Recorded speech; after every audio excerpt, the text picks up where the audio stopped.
Hi friends. ரொம்ப நாள் கழிச்சு இன்றைக்கி தான் வண்டியில் சமைக்கிறோம். இன்றைக்கி என்ன சமையல்னு பார்த்தீங்கன்னா சிக்கனும் ஒயிட் ரைஸும். மேக்ஸிமம் தமிழ்நாட்டில் இருந்தால் சமைக்கிறதே இல்லை. மேலே நார்த்து போனால் தான் சமைக்குவேன். மகாராஷ்டிரா, தெலுங்கானா, ஆந்திரா அதுக்கு மேலே போனால் தான் சமைக்குவீங்க. தமிழ்நாட்டில் கர்நாடகா, பெங்களூர்லலாம் இருந்தால் சமைக்கிறதில்ல. இங்கே லோக்கலில் சாப்பிட்டுக்கோ நல்லா.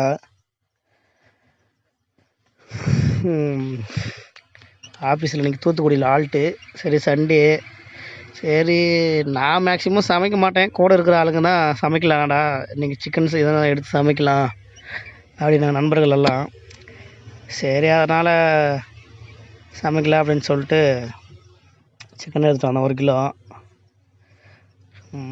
1 கிலோ சிக்கனு. ஃபஸ்ட்டு எண்ணெய், அப்புறம் பட்டை, கிராம்பு, ஏலக்காய், அப்புறம் வெங்காயம் போட்டு கொஞ்சம் வதக்குறோம். உடனே பச்சை மிளகா ப்ளஸ்ஸு நம்ம கொத்தமல்லி அடித்தண்டு கட் பண்ணுவோம்ல கொஞ்சம், அது. அந்த கேப்பில் சிக்கனை மஞ்சத்தூள் போட்டு வாஷ் பண்ணி வச்சுக்கலாம். இதெல்லாம் மசாலா ஐட்டம். உப்பு, கடுகு, அதெல்லாம் மசாலா ஐட்டம் வச்சுக்கிறதுக்கு. மேலே பார்த்திங்கன்னா வெங்காயம், தக்காளி, கொத்தமல்லி, கருவேப்பிலை. கீழே ஒயிட் ரைஸ் ஆல்ரெடி வடித்து வச்சுட்டேன்.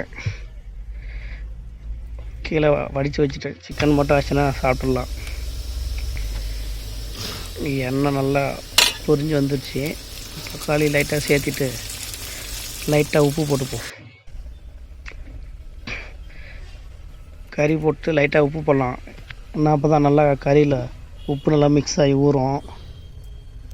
ஒரு 5 நிமிஷம் கொதிக்க விடலாம். நல்லா 5 நிமிஷம் கொதிக்க விட்டு அப்படியே மசாலா போடுவோம். மஞ்சத்தூள், இது காஷ்மீரி மிளகாய்த்தூள், சும்மா ரெட் கலராக வரது லைட்டாக. அடுத்து குழம்பு மிளகாய்த்தூள் போடுவோம்.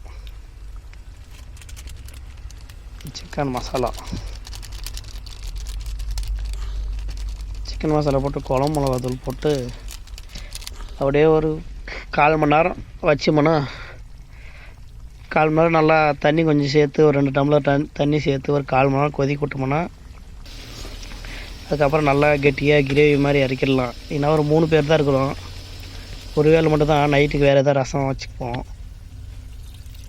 2 டம்ளர் தண்ணி சேர்த்து ஒரு 1/4 மணி நேரம் விட்டோம்னாவே வந்துடும். ஏன்னா ஆல்ரெடி 10 நிமிஷம் நல்லா வதக்கிட்டோம் கறியவியை. ஒரு 1/4 மணி நேரம் வந்துச்சுன்னா இறங்கிடும் நல்லா கிரேவி மாதிரி. அவ்வளோதான். இப்படி இருந்தால் தான் சாப்பிட்றது நல்லாயிருக்கும். நல்லா கிரேவி நல்லாயிருக்கும். ரைஸ் கூட சாப்பிட்றதுக்கு. White rice plus chicken gravy நல்லா டேஸ்ட்டாக இருக்கும். நல்லா சாப்பிட உட்காந்து இன்னொரு ஆள் அப்புறமா சாப்பிட்றேன்ட்டாங்க. நானும் ஆஃபீஸ் ஆச்சு உட்காந்துட்டோம் சாப்பிட.